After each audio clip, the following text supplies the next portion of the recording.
अस्सलाम वालेकुम नाज़रीन। आज आपके लिए हम सूरह बकरा की आयत नंबर 181 से 190 तक का तर्जमा और तफसीर पेश कर रहे हैं, और इस तर्जमा और तफसीर को बयान करेंगे हमारे दोस्त इमरान और बुशरा। हमेशा की तरह बहुत खूबसूरत अंदाज में वो पेश करते हैं और बहुत तहकीकात करते हैं, फिर वो आपके लिए ये मवाद लेकर आते हैं। उम्मीद है आपको पसंद आएगा। इस दौरान आप हमारी वीडियो को लाइक करें, शेयर करें और सब्सक्राइब भी करें। इसके लिए आपका बहुत शुक्रिया। अस्सलामु अलैकुम। आज हम सूरतुल बकरा की कुछ खास आयात यानी 181 से 190 उनका जायजा ले रहे हैं। वालेकुम अस्सलाम। जी बिल्कुल। और इन आयात में आप देखें तो वसीयत है, रोज़ा है, दुआ, माली मामलात, यहाँ तक कि क़िताल के भी इब्तिदाई अहकाम हैं। बिल्कुल। तो मकसद यही है कि इन हिदायत के पीछे जो गहरी समझ और हिकमत है ना, उसको ज़रा समझने की कोशिश करें। जी, कोशिश करते हैं कि वो अमली नुकात सामने आएं जो हमारी रोज़मर्रा ज़िंदगी से जुड़ते हैं। ठीक है, तो फिर शुरू करते हैं वसीयत के मामले से। आयत 181 में वसीयत सुनने के बाद उसे बदलने पर वईद है। क्या कहेंगे इस पर? बात बहुत वाज़ेह है। गुनाह का जिम्मेदार वो है जो तब्दीली करता है, और अल्लाह समीओ अलीम है, यानी कुछ छुपा नहीं है, नियत भी अमल भी। लेकिन फिर अगली ही आयत 182 वो इस्लाह की गुंजाइश भी देती है, अगर वसीयत में ही कोई आप कह लें बेइंसाफी हो। बिल्कुल, यही तो खूबसूरती है, तवाज़ुन है। एक तरफ वसीयत का एहतराम लाजिम, दूसरी तरफ इंसाफ का क़याम। अच्छा। अगर लगे कि वसीयत करने वाले ने भले अनजाने में किसी का हक मारा है या कोई गलत बात कह दी है, तो सिर्फ लफ्ज़ों की पाबंदी नेकी नहीं। तो इस्लाह की इजाज़त है? जी हाँ, बल्कि इस्लाह करना, सुलह सफाई कराना, इसमें गुनाह कोई नहीं। अल्लाह गफूरुर रहीम है। ये इस्लाह की तरगीब है।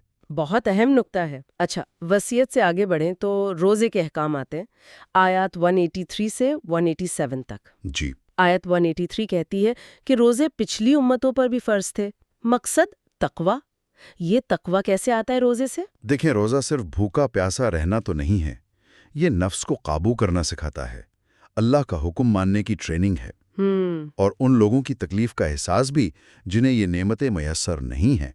तो ये सब्र, ये डिसिप्लिन, ये एहसास जिम्मेदारी, ये मिलकर तक़वा बनाते हैं। और फिर आयत 184 में रियायतें भी है ना, मरीज, मुसाफिर। जी बिल्कुल, उनके लिए बाद में गिनती पूरी करने का हुक्म है, और जो बिल्कुल ही ना रख सकें, दायमी मजबूरी हो तो फिदिया है, एक मिस्कीन का खाना। लेकिन साथ में ये भी है कि रोज़ा रख लो तो बेहतर है। हाँ, अगर हिम्मत है तो रोज़ा खुद बेहतर है। ये अल्लाह की रहमत भी है और हिकमत भी। फिर आयत 185 रमज़ान की फजीलत, कुरान का नुज़ूल, और ये बात कि अल्लाह आसानी चाहता है, सख्ती नहीं। जी, और रोज़े का एक और मकसद अल्लाह की बड़ाई बयान करना है, उसका शुक्र अदा करना है नेमतों पर, हिदायत पर। अच्छा, इसी दौरान आयत 186 आती है दुआ के बारे में। अल्लाह कहता है मैं करीब हूँ, पुकार सुनता हूँ। ये रोज़ों के जिक्र के बीच में क्यों? बहुत ही खूबसूरत रब्त है। देखें, रोज़ा और दुआ दोनों का ताल्लुक बंदे और अल्लाह के बीच बहुत बराह रास्त है। सही। रोज़े में वैसे भी एक रूहानी कैफियत होती है।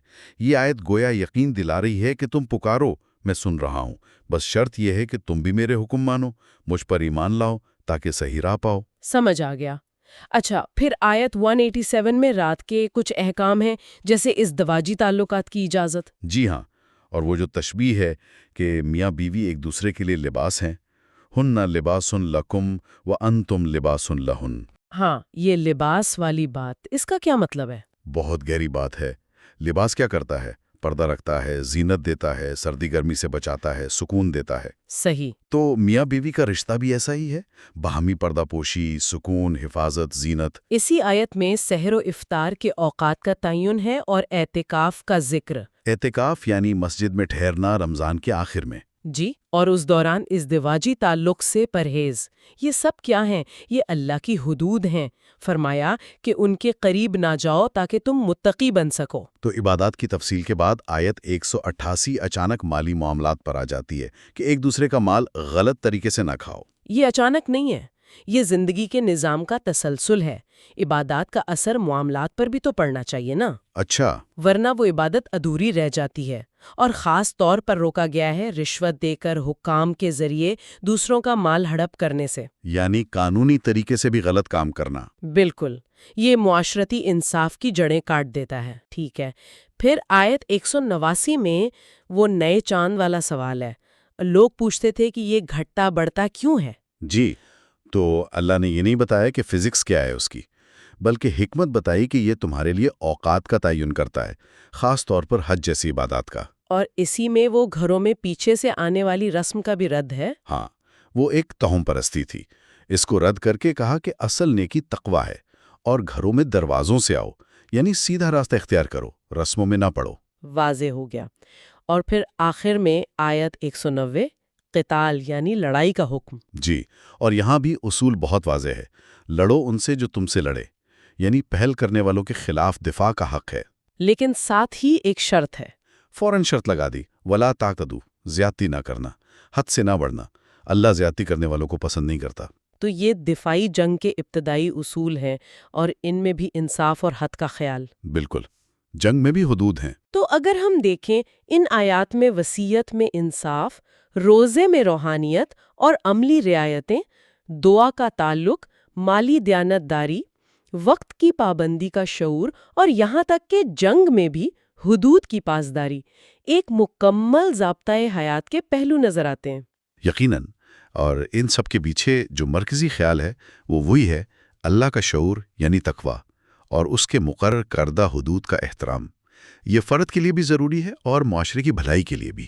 آج کی گفتگو سے یہ بات تو بالکل واضح ہو گئی کہ اسلام زندگی کے ہر شعبے میں کتنی جامع رہنمائی دیتا ہے۔ جی بالکل، اور ایک بات شاید ہم سوچنے کے لیے چھوڑ سکتے ہیں جی، کہ جس طرح ان احکامات میں، چاہے وہ عبادت ہو، معاملہ ہو، یا حتیٰ کہ جنگ، اللہ نے حدود یعنی لمٹس مقرر کی ہیں، تو آج ہم اپنی زندگی کے فیصلوں میں، اپنے رویوں میں، اپنے اختلافات میں ان الہی حدود کے اصول کو کیسے سمجھیں اور کیسے نافذ کریں تاکہ اعتدال اور انصاف قائم رہے؟ بہت گہرا سوال ہے، اس پر غور کرنا چاہیے۔ بہت شکریہ۔ بہت شکریہ۔